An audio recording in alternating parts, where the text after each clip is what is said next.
It's a chess game. And so we need to remove the players from the board, and we need to enable those that are still out there to continue to move forward. Push for our rural schools to get help for this type of learning. It's a huge help for them when they don't have the expertise that these city schools have. So hopefully we can redirect where this is and stop some of the abuse. Further debate on the motion. The gentleman from 19. Thank you, Mr. Speaker, to debate the bill. And has the floor. Thank you. The good lady. All right. Good morning, everybody. House Bill 940, reorganizing this Idaho Digital Learning Academy, or whatever it's called. It goes by a few different names, but that's what's happening on the House floor right now as they debate House Bill 940. We'll keep tabs, of course, on what's going on down there. It's going to be it's a very full week. I mean, these folks are itching to get out by the end of the week, by Friday. I don't know if they're going to. The House did just remove all of the bills off general orders. That's the place where bills go to be amended by the full House, and they just cleared that calendar off. So that is now currently empty. And so these are all these little signs here that start popping up when they expect to sine die and get out of here. The other thing too, though, as we've learned, is that there will be a JFAC meeting happening directly after the House and Senate adjourn at the top of the hour. So we'll dip into that as well and see what's going on there. We wanted to have, we know we've been working on trying to have Senator Glenita Zeiderveld on the program ever since the news broke this weekend that her husband was targeted by some folks who didn't like his wife's political stances within the government, within her role as representing the people. And so that is a big story that we're continuously to follow. There is some things going on the Zeiderveld side of things that they're trying to work through and work out. And so if we do get the opportunity today to have the good senator on, we will, to give you an update on that. But there are some other things happening that we definitely want to keep track of. The teachers union bill that has been stuck in Chairman Dan Foreman's drawer, that had another attempt yesterday to get it pulled out and get a hearing. We'll update you on that. And then as far as the immigration bills are concerned, whether it's E-Verify or whether it's counting illegal aliens that are using all of the services throughout Idaho, those bills continue to just be denied a hearing in the Senate, and it's getting very frustrating. I'm beginning to wonder if the reason why this show is broadcast on the internet is so that I don't have any FEC violations if I start swearing, because I'm beginning to get really frustrated with this. And so one of the things that I tell myself that we need to focus on is the good things, the positive things that are going on, like reminiscing about all the great bills that got passed in 2025 and how effective they are in this year and this new year that's going on. And so one of those bills, of course, that happened last year was House Bill 93. It was this is the parental choice tax credit. This allows parents to apply for a refundable tax credit if their child is in a private school, in a co-op, they're homeschooling, and to have their expenses covered. This was challenged in the Idaho Supreme Court by some school districts, by Representative Stephanie Mickelson herself, by the teachers union and others who thought that this thing was completely unconstitutional. Well, they lost that case earlier this year as we were getting going here, 5-0. The Idaho Supreme Court said that though the legislature does have a duty to fund a free system of public education, the key word there is a free system of public education, not the only free system of public education or assistance, is the legislature's duty. So with that, the filing period for this tax credit opened up, it opened up last year, but it ended on March 15th. And so we have the numbers. The numbers are out there of how many people applied, and it's well over, it's possibly well over what it is. Mountain State Policy Center tweeted out this graphic that shows how many families and how many students could benefit from participating in this vastly popular program. With us now is Chris Cargill, the president of Mountain State Policy Center, to kind of go over these numbers. And Chris, I'm glad to have you here because, like I said, I need a little bit of good news among the the bad things that I feel are happening currently in Idaho. You and me Yeah. both. Yeah. So walk us through these numbers. Well, the numbers as you shared on the screen there are pretty incredible.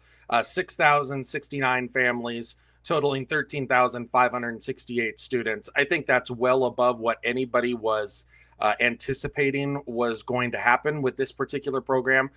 If you look at the numbers as a share of the population, as a percentage of the population, we actually have exceeded what Texas has done in their school choice program, which is pretty remarkable. I mean, everybody's kind of paying attention to Texas, Matt, as you know, because they've had some 160,000 students sign up. But you also have to remember, Texas is a much larger state. So, I mean, if you look at it as a percentage of the population, we are actually above Texas in terms of how many students are participating in this program. The other interesting note about this, Matt, as you and I have talked about, is the fact that 13,568, if you were to pretend that that was a school district in the state, it would be the third largest school district in the state of Idaho, wow, which is, again, a pretty remarkable number. Now, that's the good news. The bad news is that it's likely that not all of those students are going to get the credit. Part of the reason for that is because they may not meet the income thresholds. The other part of the reason for that is that if you go 13,568 times 5,000. If every student were to get $5,000 as a part of this program, you would far exceed what the cap is on this particular program. The cap, as you know, is $50 million. When all is said and done, it's more like $47-48 million because of some of the administrative stuff that was on top of that. So in essence, when we were putting together our numbers at the beginning of this process, we thought perhaps maybe 7,000 to 9,000 students in that ballpark would qualify and would get some sort of credit, because not all students are going to get the full 5. Some students may only apply for, let's say, $2,500 or $3,000 or whatever their expenses might be. It's not like a lottery ticket where you just get a free $5,000. You actually have to have the education expenses. So not every student is going to get the $5,000. Still, even if the average is, let's say, maybe $3,000 or $3,500, there's still a chance that we're going to have a wait list here when they start awarding these things in April. And when and do you know how the tax structure works when they quote award these things? I mean, are you getting if they don't know right away by April 15th how much money they need to be giving back to the tax filers and these parents? Is there like a catch-up period throughout the year, or do you have to wait another year for the next filing period? Do you happen to know that? Yeah. So what's going to end up happening is after April 15th. You will get, if you qualify, you'll be notified and you'll get the refund either sent to you in the mail or deposited into your bank, depending on how you do your taxes. So let's say in the last year, you set up an ACH on your taxes to have the state refund you the $200 that it might owe you for the sake of argument. It will just automatically go back into your bank account as a credit at that time. That won't happen until after April 15th. So any parent who's applied for this program, we won't know here for almost a month until April 15th whether you qualified. Okay. So then back to those numbers. The most liberal scenario possible here is that if those 13,000 plus students do get $5,000 each and they all qualify, you're talking about $67 million, and the cap on this thing was 50. Right. If this is so popular, and it is, how do we go about increasing the amount available, or what? I mean, how do we expand this so that the parents out there, 6,000 of these families, and maybe more, who are just waiting to see how this thing worked out, if it was true or not, how does this go? Because we look at other states that have similar programs, and we've seen them expand because of the demand. Yeah, and that's a great question. And unfortunately, I think there's a block in the legislature who is going to scream bloody murder at any notion that we should expand this particular program. That having been said, one of the options that we came up with that actually we would encourage the legislature to do before it leaves town is we're calling on them to address what are called the switchers. So folks are kids who are leaving the public school system to take advantage of the credit.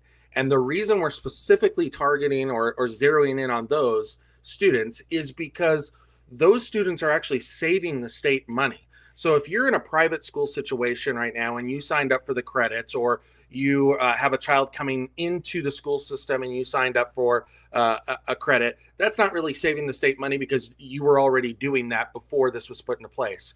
We're talking specifically about the switchers, the public school students who have decided that the public school is not working for them, and so they want to try something new with the tax credit. The state spends about $9,000 per student per year in the public schools. The tax credit, as we've talked about, is $5,000. Well, you don't have to be a math genius to understand that if we were to actually take advantage of that, the cost to the state would go down by $4,000, potentially more than $4,000 per student per year. So that's why we believe that the legislature should just make a small tweak here at the end of the process to allow folks who perhaps are going to get stuck on the waiting list. If you're a switcher, if you're going from public schools to the tax credit, to take advantage of that, regardless of what the cap is. Yeah, it's a great point. And I remember it's one of the points we made before, that you're actually saving the state money if a student leaves. And there was even, I think there was even an idea back then that said, if it costs $9,000 for the state and you give a family $5,000, that $4,000 difference could still go to the school district. Right. they were like, we'll still spend the money, you know? Yeah. And so you'd have more money to take care of fewer students, which is something that teachers cry about all the time. We don't have enough money and we have overcrowding of students. Yeah. I mean, rarely do you get the opportunity to essentially, allow parents to participate in a program that works best for them, to save taxpayers' money and be good stewards of taxpayer money, and increase opportunity for all Idaho families. And we can do that simply by making the small tweak at the end of the session to allow those switchers to take advantage of it. I think regardless of what happens with a potential switch fix, we're still probably going to see a small wait list. But if you can fix that switchers portion of it, I think you're going to make a lot more families happy and give a lot more kids the opportunity to succeed. Yeah, very good. All right, well, last question. So Mountain State Policy Center, you guys don't just focus on Idaho. You've got 3 other states that are under your radar here. I'm bewildered because all I do is pay attention to Idaho and I'm exhausted. So I can't imagine what you guys do over there to pay attention. But what is it about the mountain states that surround us that you feel you needed to have a watchdog for all of them under one umbrella? Well, I think to answer your question about how do we do it, well, the good news is Montana only meets every other year. And so we haven't had the Montana legislative session to worry about this year. We will have it next year, so that'll be a new complication. The Wyoming legislative session only lasts 20 days. And so, we're basically only double dipping here, if you will, that 20-day period that the Wyoming legislative session is in session. And then, of course, Washington State is just a bunch of craziness and lunatics. And so we were really disappointed, obviously, to see what happened in the Washington legislative session with their income tax.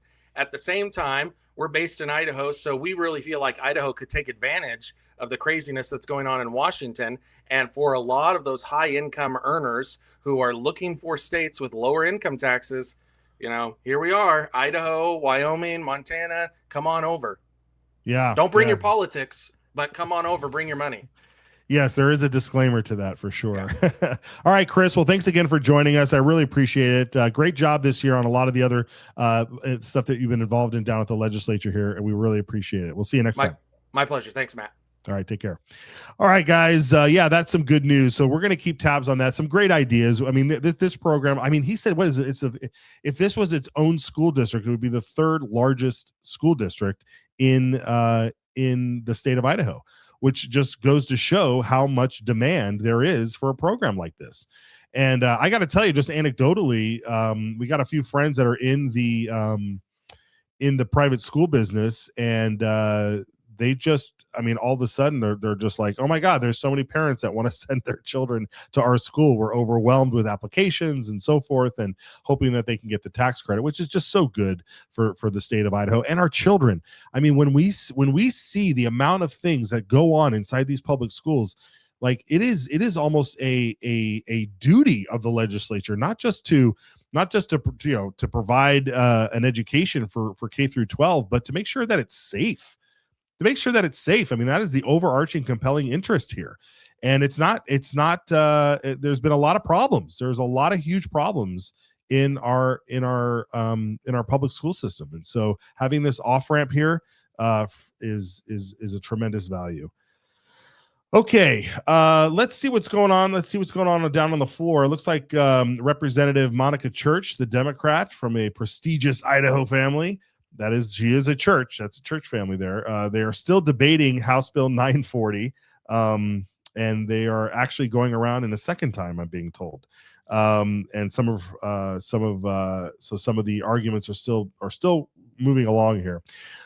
Let's bring in Brian Allman, working from another undisclosed location, from his Wednesday location. I'm trying to figure out exactly which days he's where. But Brian, good to see you. Just real quick on the parental school choice tax credit. I mean, huge hit out of the ballpark here. Over 6,000 families and 13,000 students applying for this thing. It's really, really great to see. Yeah, for sure. I can't really improve on anything that Chris mentioned. It's good to see such enthusiasm for it, and hopefully that will bring some pressure on the legislature to expand it in future years. I believe this is a step toward the future of education. Instead of having a one-size-fits-all system where you go to the brick and mortar school that's nearest your house, you take the tax dollars that, and in this case, as we know, it's even less than the tax dollars that would be allocated for that public school system, and you send them to the institution that fits you and your family and your students best. Yeah, and I'm getting sick and tired of hearing the defense of this school system, this public school system, because it's this whole notion that says, like, if you want to send your kids for free, quote, free to public school, you can. But you have to strip everything away that's unique about your family. You can't have any of the things that you guys believe in.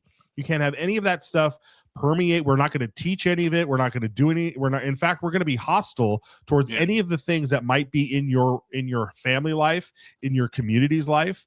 And you have to do it our way or the highway. And if you don't want to do it our way, then forget about it. And I don't think that that's what the framers of the Idaho Constitution were thinking about when they set up that we should probably have a free system of schools. In order to preserve our republic, we need intelligent people. The people that are running it nowadays, they're off in woke land. Yeah, it's the 1890, when our state was made and our Constitution was written, that was, right at the, kind of the beginning of the progressive era, where people saw, this new world arising out of industrialization. And they were coming up with all these new political philosophies of how to improve the life of the common man through government and, industry. And so they had this idea that if we just provide everybody with an education, that will create a more educated populace. But it was really, there was, a sense that it was designed to create good workers for that industrial economy. People who are used to listening for the sound of a bell and doing the same repetitive task over and over in each day and following directions. And now that system has been turned into something, explicitly, I would say, by, left-wing activists, Marxist activists, to turn people into woke culture warriors. And I think more and more families are seeing it for what it is and are opting out. And the government should be, creating off-ramps for people rather than trying to keep people in that system, as, too many people want to do. Yes, and that system again seems to have, there's a lot of control on that system from the teachers unions, which is something that we've known for years and years and years, and it's one of those subjects that gets very heated, because you want to be able to say, look, like, we love teachers, like people who just devote their life to teaching young people or to teach the next generation things that are valuable, of importance for our society. Like, we need the teachers. We need good teachers. Unfortunately, the teachers union appears to be more obsessed with their power, with their money, with their control, with their influence over politics and culture, that they have abandoned their number one priority, which is the students. And so here we are in this situation where we had a bill this year, House Bill 745, that was supposed to rein in the power of the teachers unions. Before we get to the final death nail and fate of this bill, Brian, would you mind just reminding everybody what this simple House Bill 745 would do? Sure. And as I've mentioned, I carried a resolution to the Idaho GOP winter meeting supporting this very bill. It had gone through last year, and the idea was that teachers unions in many districts, they negotiate with the district on behalf of their members, and they extract certain concessions like automatic payroll deduction. The teachers who are members of the union don't even have to write a check to the union. It's just taken out of their paycheck, just like Social Security. Also, union leadership, union presidents get I've heard up to 30 days paid time off. So we're, the taxpayers who support teachers are paying for union representatives to go do union activities, including testifying in the legislature on behalf of the union. And, if you've ever watched union representatives testify, they're not doing it on behalf of the people of Idaho. It's on behalf of, pretty radical left-wing ideologies. And some schools even just straight up pay their teachers union dues as part of that compensation. This bill was meant to come in and say, no, we're not going to do that anymore. If teachers want to be a part of the union, they can write their own checks, use Venmo, whatever. They can, if you want to go do union activities, you can take your own time off. You don't necessarily need paid time off. And last year, the bill passed the House, got stuck in Senate State Affairs, as so many bills do. And so this year they decided to bring it through a different committee. And we thought everybody thought it was smooth sailing because it had majority support in both chambers. But and it had a co-sponsor. One of the co-sponsors was the committee chair, who's been co-sponsoring this bill at least for the last 2 years, maybe 3. But Senator Ben Taves has carried the bill, or would have carried the bill on the Senate side for the last 3 years if it made it to this point. And then, of course, it didn't. And we've already put the word out that Chairman Dan Foreman has denied this a hearing because, supposedly he's negotiating with the teachers union on something that'll be much, much better for the people and for the families of Idaho. Yet he won't tell anybody what those negotiations are. He won't tell anybody anything about those negotiations. All he's doing is stonewalling and completely denying this bill a hearing. Well, I don't know if you saw this late yesterday, Brian, but there was one final attempt by Senator Christy Zito in the Senate Commerce Committee, which is where this bill is, to bring this forward for a hearing. Let's watch the clip. This may be our last meeting. Keep your fingers crossed, but it may be our last meeting. So, yeah, Senator Zito. Yes, Mr. Chairman, I would like to make a motion. As some bills obviously can get 2 hearings, and there are bills that don't get any. There is one that I would like to have. So I would like to move that we bring House Bill 745 before the committee to be heard on the agenda today. Okay, the motion's out of order. You cannot override the decision of the chair to hold a bill in committee. That's right out of the Senate rules, so your motion is out of order, Senator. Thank you.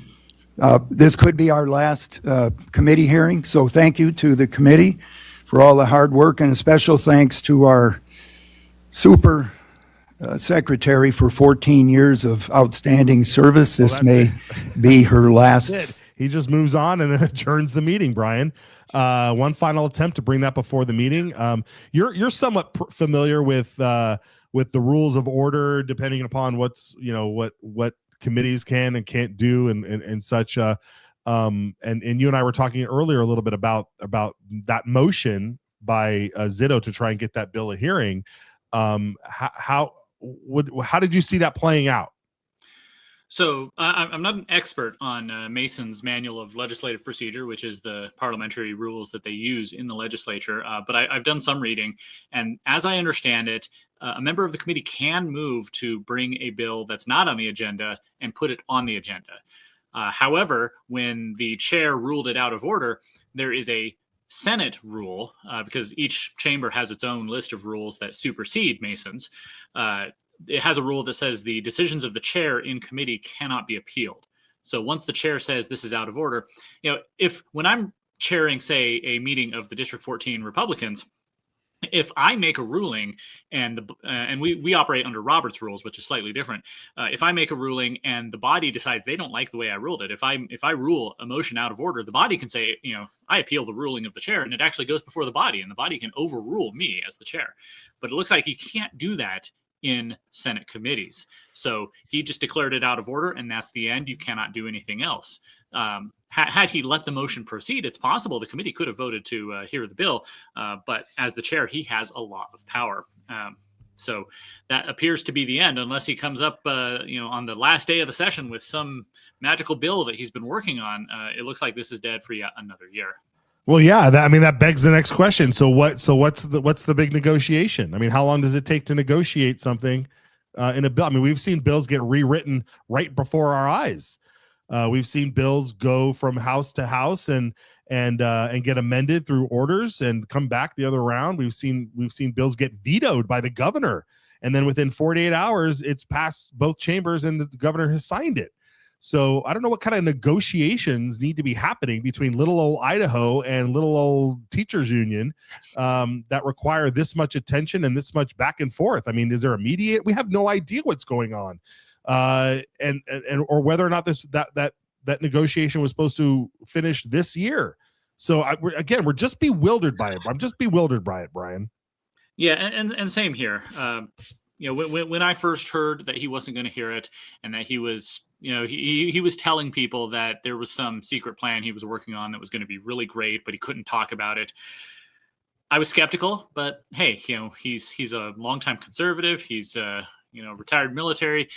He deserves the benefit of the doubt. But as the days went on, it started to become less and less likely. And then when he did that thing on the floor where he pushed back on the attempts to bring it to the floor directly, saying that he's negotiating with the teachers union. What does that mean anyway? And yet there's still people. I've gotten feedback because I've written about this a couple of times. I asked in an article about 2 weeks ago, saying, what is Senator Foreman protecting? Is he protecting himself because he faces a tough election campaign against a darling of the teachers union? Is he protecting the people on his committee from having to make this vote? Is he protecting the governor from having to sign a bill that will earn him the ire of the teachers union? Personally, I don't understand why the teachers union is so scary in 85% Republican Idaho.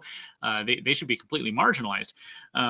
But, I tried giving Senator Foreman the benefit of the doubt, and people were giving me feedback saying, you just got to trust him. Trust the plan. He knows what he's doing. We trust him. He's got a better bill in store. This is all going to work out. And as the days are ticking by until sine die, it looks like there's nothing. He just held the bill. You can only speculate as to why, but I don't think there was a deeper plan here. And really, it's very disappointing to me that he said these things, and he indicated to his supporters, his voters, his constituents that he was doing something that I don't think was really happening, and he's hanging them out to dry. And it's really a shame. And if this is the end of his political career, it's a very disappointing way for it to go out.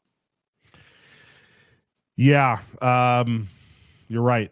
It is very disappointing because he's a good man, and I hate to see it. I hate to see this happening. All right, folks. The House has adjourned. They did vote on that bill 940. It passed 48-22. So what they call a veto-proof, a veto-proof vote there. So in case you were very curious about that bill, that's how it landed.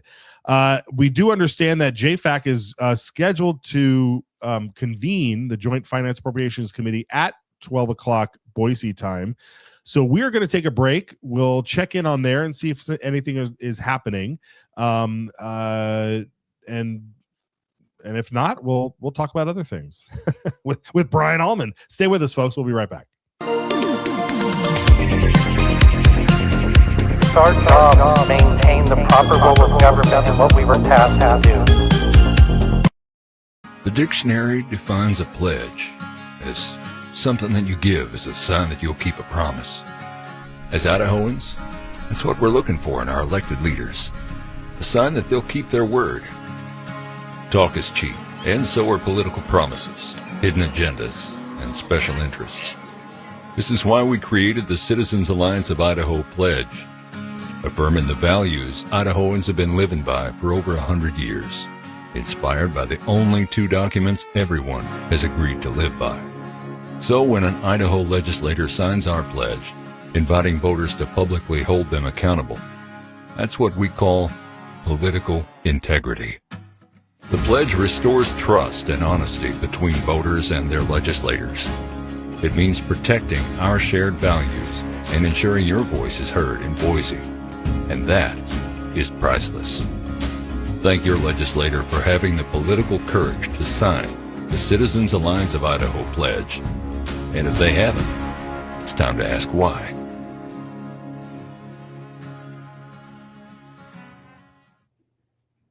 Mr. President. Senator Den Hartog. Mr. President, I ask unanimous consent that the Senate return to the fifth order of business. Is there an objection? Hearing none, the Senate will return to the fifth order of business, petition or presentation of petitions, resolutions, and memorials. The Senate is at the fifth order. Mr. President, I ask the Senate go at ease for any announcements. The Senate will be at ease for any announcements. Mr. President. Senator Harris. For an announcement. You have the floor. Mr. President, they're just for the members of the majority, we will caucus today at 3:30. So remember that. Mr. President, for an announcement. Senator Burton Shaw. The Resources Committee will meet tomorrow at 12:30. So tomorrow in our meeting room at 12:30. Thank you. Mr. President. Harold Conowitz. For announcement. You have the floor. Thank you, Mr. President. Everyone, transportation is also going to meet at its normal time, 1. There are 4 of us on transportation who are also in resources, so we're going to run into a few potential problems, and we both have to have these meetings. So we really need everybody who's not on those on both committees to make sure you're at your transportation seat, please, so that we can be sure to have a quorum. Thanks. Mr. President. Senator Groh. Or an announcement. Are you going to have a meeting too? We are. At 12 noon, we're having a JFAC meeting. So just a reminder, see you there. Thank you. Well, it's 12:02, Senator. You better hurry. Senator Ricks. For announcement. Have the floor. So it looks like they're just doing a little bit of announcements, and then they'll put the Senate at ease so they can come back later this afternoon and go through some bills. So again, we'll keep tabs on the on JFAC as they make their way over there. So it's excellent. Interesting to me, just the last few days of the session are always a little bit frenetic as they're trying to get things back and forth. And when you step back and look at how the legislature actually works, it works on a lot of magic words, ayes and nays, motions and unanimous consent. Bills have to go through certain processes to get heard. And in these last few days, they're trying to get everything done. So especially on the very last day, you'll see both chambers are in session, and then they'll break for a meeting to make sure, get the committees to get the votes through and get the bills through. And then they'll go to one side, go to the other, and they're both waiting on each other. It's very interesting, I think. Yeah, it's fascinating, and it's also fascinating to hear, like we heard from Chris Gargill earlier, about how Montana, they meet every other year for the legislature session, and then in Wyoming they're only in for 20 days. So it's a fast 20 days. Meanwhile, Washington is year round. I think they're year round, aren't they? And they seem to go longer than we do, for sure. Yeah, for sure. Okay, well, we'll keep tabs, like you said, on that one. But Brian, I kind of want to go through some of the things as we end the session and enter the election season, the primary election season. There is obviously a lot of concern about the makeup of the Senate. And if the Senate has, it's no secret, we are no fans of Senator Jim Guthrie. And so we believe that if he loses his primary election, that would not necessarily be a bad thing, especially because then they'll have to appoint somebody differently to Senate State Affairs. And if the reason why he lost his seat seems to be overwhelmingly the way he ran State Affairs, I would hate to be the person getting State Affairs who would want to run it the same way, because you will instantly have a target on your back. So I kind of wanted to go through a couple of the key races just from a challenger standpoint. There's a lot of key races across the state that serve different dynamics in the makeup of both the House and the Senate. But I just want to kind of highlight a little bit of some of the challengers that we'll see here. One of the other big concerns is Senator Jim Woodward, up in District 1. He's also a member of JFAC, a member of the Senate Education Committee as well. And so, and he's done a back and forth battle with former Senator Scott Herndon. So we have this graphic here, and I just kind of want to walk you through this and get your take on this, Brian.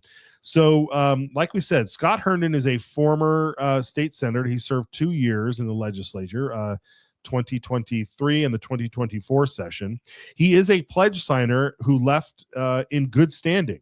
And so we're pretty happy with his record. Jim Woodward, on the other hand, has not signed the pledge. I've had a few interactions with him over the course of asking people to sign pledges. I don't know if I've ever shared the stories on camera. Maybe I have at one point. But nonetheless, he's in bad standing.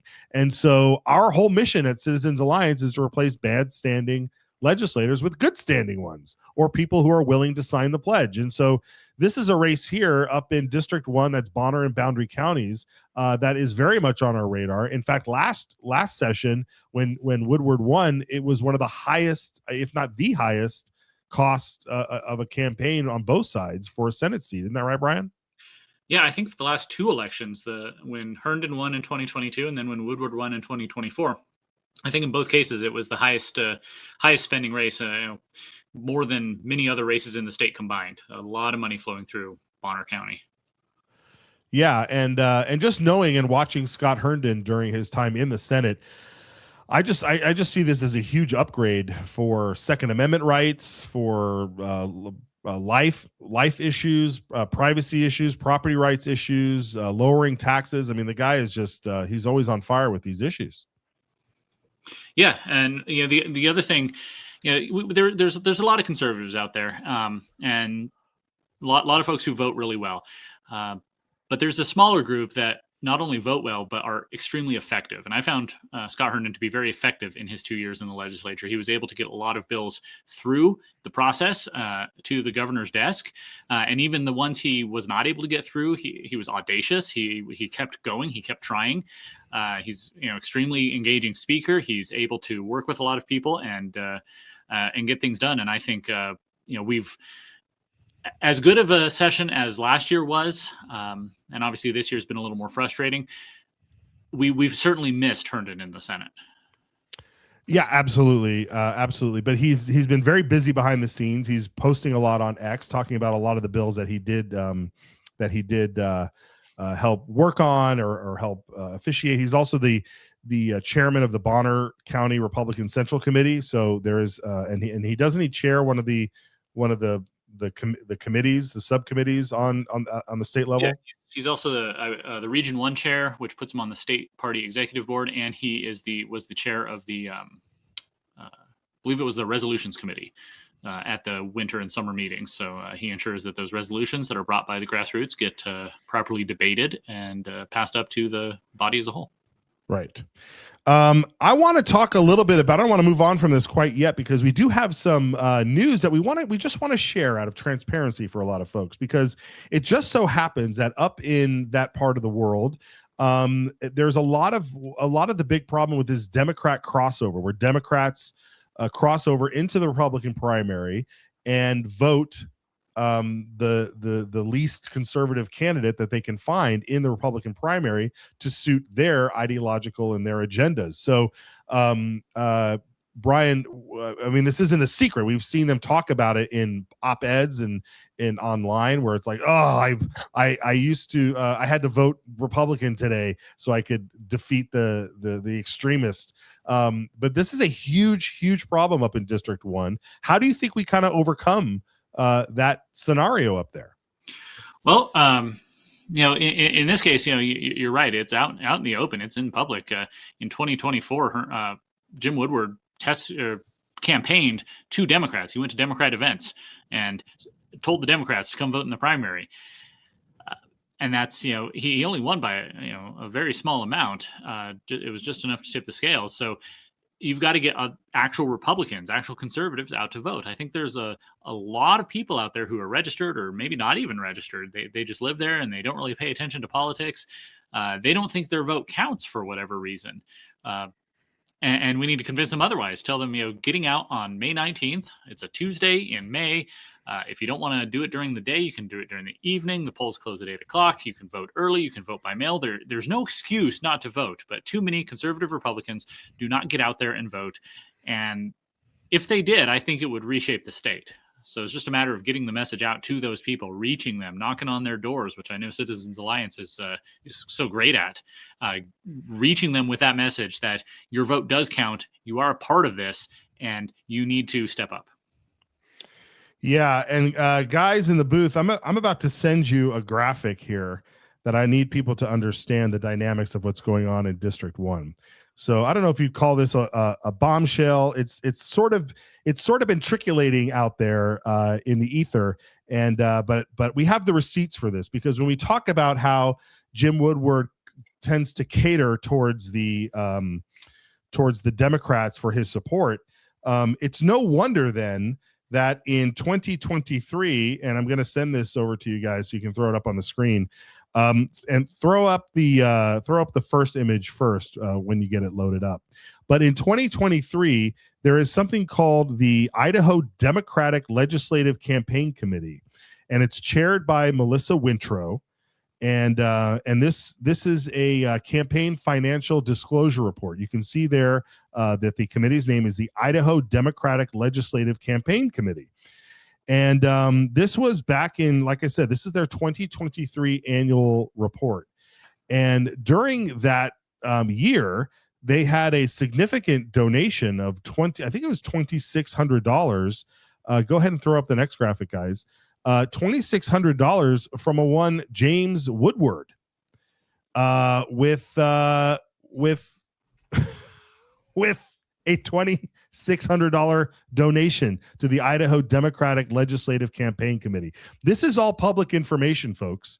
And so if you were ever wondering if Jim Woodward was a donor or was more sympathetic to the Democrat cause, he's putting his money where his mouth is, Brian. That's 26, and that's not the only contribution that's out there, but this is one that we saw, and it is quite telling, wouldn't you say? For sure. I'm looking at the donations here, the numbers. Kerry Summeroff, state senator from District 17 and a Democrat, gave the same amount. So, was this just out of the goodness of his heart? Was this a quid pro quo? Was this for services rendered? Some interesting questions that I think would have interesting answers. Yeah, and again, this may also be that maybe they held an event and he bought a table at an event that happened. But I don't know too many Republicans that spend that much money buying tables at Democrat events when you're not courting Democrats, because you know exactly where this money goes. And so if you're a Republican, I don't understand how you're donating this amount of money, whether it's for a table for an event or just straight up cash, in order to advance this this committee. But we looked throughout the annual report. We couldn't find any other big name Republicans, especially any former senators who were in the Democrat Party who had donated nearly that amount, if any, towards this committee. So, folks, you must be in the know. You must be in the know when it comes to this sort of thing, and look at every nook and cranny on that issue. If you ever have time, just go through the Sunshine Reports, and you might see some interesting things come up. Consider the money that's going back and forth across the state, say from certain potato farmers who have members of their family in the legislature who have hired illegal aliens in the past, and see who they're donating to in North Idaho. Very telling. Very telling. Okay, let's go back to the Senate races here. As we pay attention to make sure JFAC pops up. If it pops up, guys, just let us know. But we have it's up. All right. Well, let's save some of these other races. Let's see. Let's just check in here and see what they're talking about. $89.5 million behind the legislative revenue target of $5,665.1 million. Now, one nice thing about the Budget Monitor when this was published a few weeks ago is, for the most part, the bottom section of the Revenue Monitor is up to date. So I think that there's about a $200,000 difference for what the estimated expenditures are, but because they're about the same as the budget, that math at the bottom of the screen of that estimated ending balance of negative 44.1 million is fairly accurate. I think there's a few different JFAC actions that aren't considered into it, and that, like I said, in the range of about $200,000, but that's pretty close. So another way to think of this is if you were to take the green sheet and take off the 89.5 million from the bottom line in the far right column for fiscal year 2026, that would also get you to the balance as things are looking with the revenue results. Thank you. And then just for the committee's sake, as well as the media and public, April kind of is our big month. Those are the months that, from a revenue standpoint, that you cross your fingers and hope turns out well. I don't show any indicators that we're not going to turn out well. But there is always that chance, especially as there's been so much volatility in the revenues coming in and when it's coming in, and especially in corporate income, whether we're going to see that in this current fiscal year or if it's going to come in later on into 2027. Those are ones we don't know. And that's a lot of areas where we're off at. Again, we won't know that until May's report when that finally comes out. But we won't be here in session, and that's one of the reasons we're trying to make sure we adjust some of these transfers in to make sure that we have that room in case for some reason that revenue does not come in. So, thank you. Any questions from Mr. Lohosis? Seeing none, thank you. Mr. Bybee, when you're ready.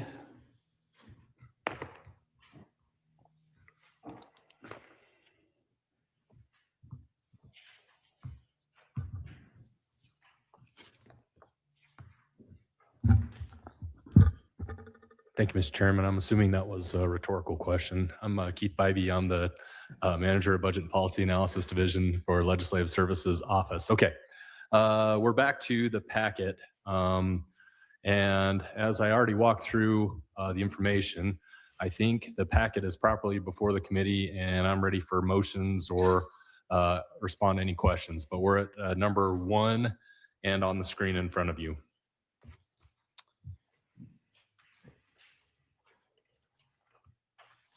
All right, we are at number 1. Representative Bruce. Mr. Chairman, I move to adopt the language on the screen and transfers of $5,803,500 from the Permanent Building Fund to the legislature. For the motion, is there a second? Seconded by Representative Miller. Do you wish to speak further to your motion? All right, is there any other motions or any other discussion? Seeing none, Ms. Figueredo, please call the roll.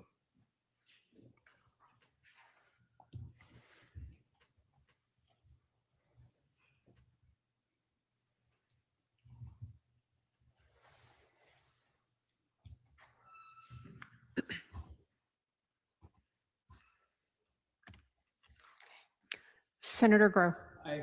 Woodward. Cook. Bierke. Hart. Aye. Carlson. Seiderveld. Galloway. So, unless I'm wrong here, it looks like they're moving over $5 million and change there to the legislative budget, which might indicate that the bill. I think we saw a bill earlier that was asking for positions to be cut from the executive branch in order to add some positions to the legislative branch, and this might be covering that move. Maybe it was unanimous. So whatever it is, everybody's, even the Democrats, are in support of it. Thank you, Mr. Chairman. Item number 2. I'd have to go back and see what the full context of the transfer was and the debate that went along with it. 5% for the committee.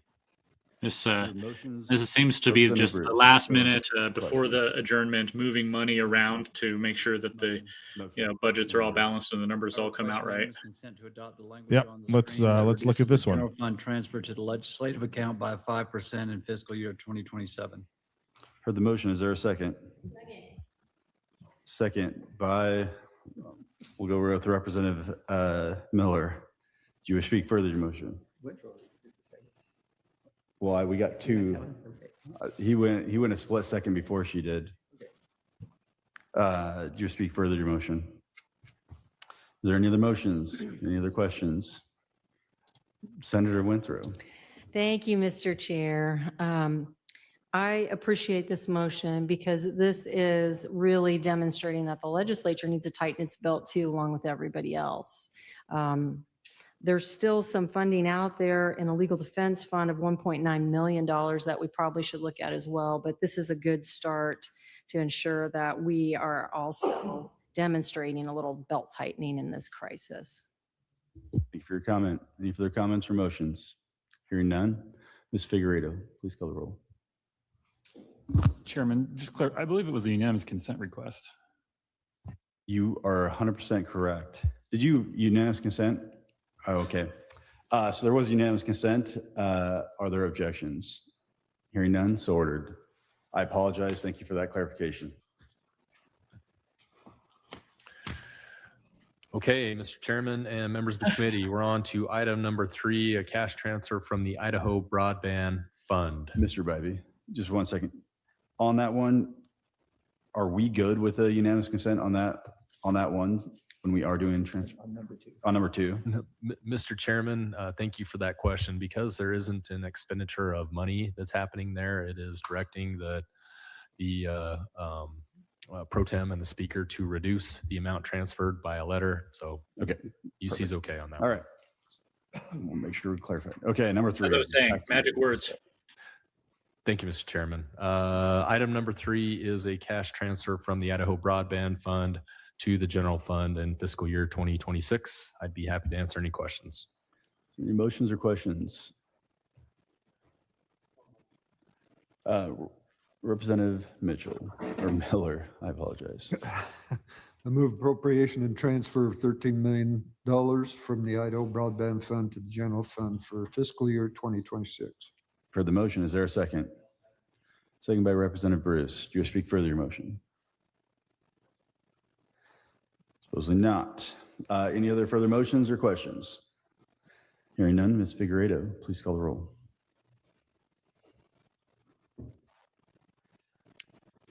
Senator Grow. Aye. Woodward. Cook.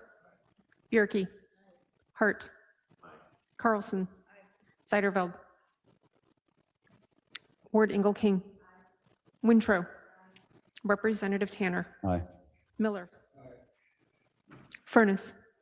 Petsky. Manwaring. Mitchell. Price. Bruce. Harris. Green. Does anybody wish to change his or her vote?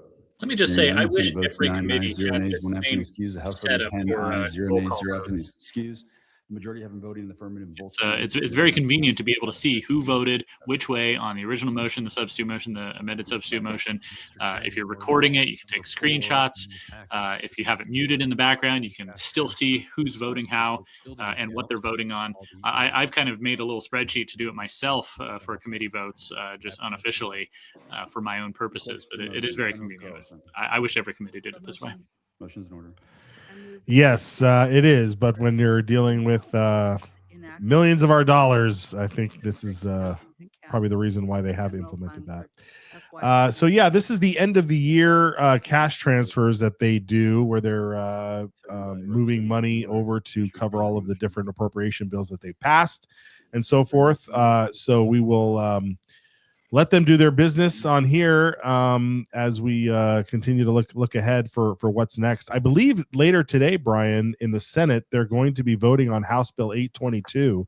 This is the bill that would ensure or make it a rule that if you're a third party engaged in either engaged in the social transitioning, the gender transitioning of a child, of a minor, or you are witness to it happening, that you need to notify the parents.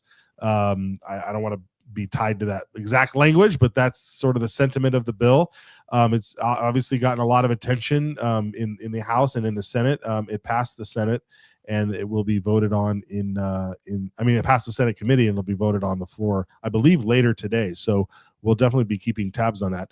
I mean, no expectations that this bill should fail in the Senate, or do you suspect that there's some crocodile tears ready to flow? Well, obviously, the Democrats will vote against, so there's 6. I wouldn't be surprised actually to see a party line vote on this, 29-6. Over on the House side, the Republicans were pretty united. When you see stories like that, what we saw the other day of a mother whose child was socially transitioned without her knowledge, and then they acted like it was the mother's fault for not being accepting. I mean, that's a horror story for any parent out there. I think we'll see at least most of the Republicans support this. I mean, you might see a Guthrie or a Woodward flip sides for whatever reason, but I think it'll pass overwhelmingly. Yeah. Well, we'll keep tabs on that as we move forward. All right, Brian, what else are you working on this week, and where can people follow you? Well, got a lot of balls in the air, of course, with the end of the session coming up. Go check out gemstatechronicle.com for yesterday's article, where I make a modest proposal to handle all these impasses we've seen in the Senate. Well, why not just get rid of the Senate? It's an interesting idea, right? It is an interesting idea, Brian. Let's get rid of the Senate. Yeah, go check that out and read the whole thing before sending me nasty emails, and I'll see you tomorrow. Yeah, there it is. Go read that. It's a great article, folks. Great article. Yeah, thanks a lot, Brian. We'll check in. See you tomorrow. Take care. All right. Well, just to remind everybody, I mean, look, if you're a frequent viewer or you're just checking in every now and again, I'm getting to the point of vulgarity, folks. I'm watching other states, Florida, Arizona, their legislature are passing bills. I think it was Arizona that said, if you're an illegal alien, you can't even open a bank account here, and you can't send your money back home. Like, you just get out of here. Just get out of here. I mean, that's the mentality that some of these other states are taking. Whether those bills get signed by their Democrat governor in Arizona is another question. But here we are in Idaho, a supermajority. We have a supermajority of Republican Party in the House and in the Senate and the governor's office. And we can't get one of these bills through. We have a milquetoast bill of an E-Verify bill that passed the Senate, and it's sitting over in the House. So is that the last-ditch effort? Is to pass that thing? Who knows, man? I know there's still folks working on the miracle. There could be a miracle in the works, folks. We're trying to keep tabs on it all. We'll keep you abreast of things that move on, so pay attention. The session's not over yet. It's not over yet. All right, folks, if you want to give us your take, 208-402-4915 is the voicemail box to call up and leave your message. Leave us your messages. We've gotten some great voicemails over the session that we played for you, and we want to continue to do that. So do that there. There's the YouTube page. Our Rumble page just hit 600 followers, and the YouTube page is the profile there just hit 9,500. So we might end the session hitting 10,000. I don't know if that'll happen, but we'll see. IdahoSignal.live to tune in, listen to us on the go if you don't want to use a lot of your data. It just cycles over and over and over again. IdahoSignal.live. And that QR code up there is to notify Senator Kelly Anthon that you are extremely disappointed. Join the chorus of people who are extremely disappointed in the way Senator Kelly Anthon has steered the ship in the Senate by sending these bills to their death over in the Senate State Affairs Committee. He could also just remove Guthrie, because we're working on removing him anyway. So voice your opinion over there.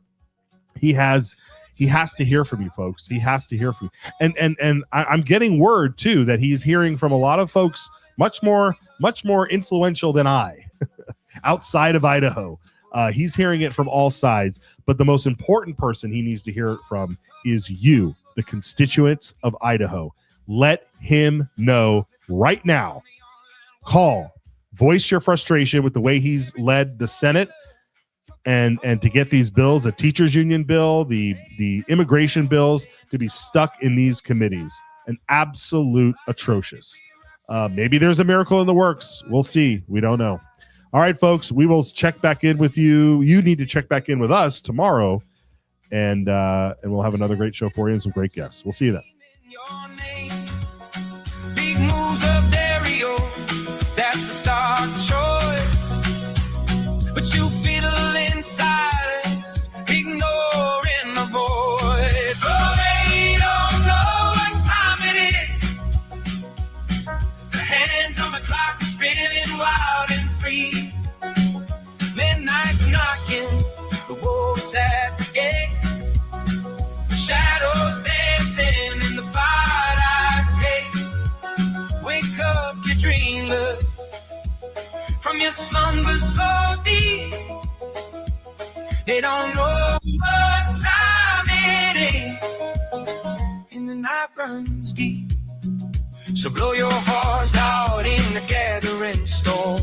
This bill, I think, puts a stake in the ground that says we have a sovereign right to protect what's ours.